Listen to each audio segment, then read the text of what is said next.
He went to the hospital so that he could see his uncle. একটু ভালো করে বুঝো। প্রথমত হি অর্থ সে, ওয়েন্ট মানে গিয়েছিল, টু মানে একটা প্রিপজিশন তে, দা হসপিটাল মানে হাসপাতালে, সো দ্যাট। এখন সো দ্যাট এটা কি আমাদের সো ডট ডট দ্যাট নাকি সো দ্যাট মানে এইটা আসছে সরাসরি? এই সো দ্যাট মানে কি যাতে, যাতে। তাহলে he went to the hospital so that সে হাসপাতালে গিয়েছিল যাতে he could see his uncle. He মানে সে, কুড সি মানে দেখতে পারে, হিজ মানে তার, আঙ্কেল। আঙ্কেল অর্থ ধরে জায়গায় চাচা, মামা, খালু এরকম বোঝায়। ধরো আমরা এই জায়গায় আঙ্কেল মানে মামাই ধরে নিলাম।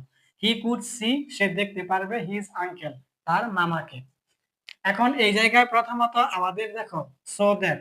এখন আমরা জানি সো দ্যাট এর পরে আমাদের ক্যান বসে অথবা কুড বসে। এখন আমরা জানি যদি প্রেজেন্ট টেন্স হয় তাহলে ক্যান, আর পাস্ট টেন্স হলে কুড।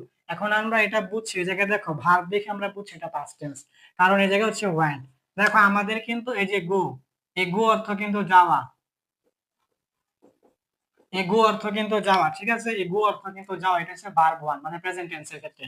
আর এই ওয়েন্ট মানে গিয়েছিল মানে এটা পাস্ট টেন্স। মানে আমরা আমাদের যদি এই জায়গায় গো থাকতো আমরা বুঝতাম এটা প্রেজেন্ট টেন্স, কিন্তু আমাদের এই জায়গায় আছে ওয়েন্ট মানে আমরা বুঝছি এটা পাস্ট টেন্স, এই জন্য আমাদের কুড বসা হয়েছে, ঠিক আছে?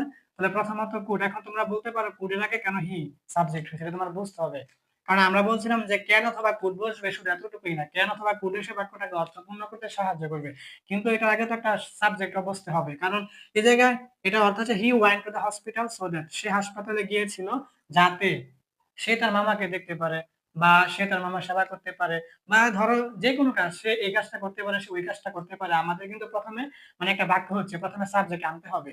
এই সাবজেক্ট কি? সে। সে হাসপাতালে গিয়েছিল যাতে সে এই কাজটা করতে পারে, যে কোনো কাজ। তাহলে ধরো এই জায়গায় আমরা সাবজেক্ট হিসেবে সে মানে হি, তারপরে আমাদের এটা পাস্ট টেন্স এই জন্য আমরা কুড ব্যবহার করছি। যদি প্রেজেন্ট টেন্স ছিল তাহলে আমরা ক্যান নিতাম। তাহলে হি কুড। এখন আমরা এই জায়গায় দিয়েছি যে কি সি মানে দেখবে, হিজ মানে তার, আঙ্কেল মানে মামাকে।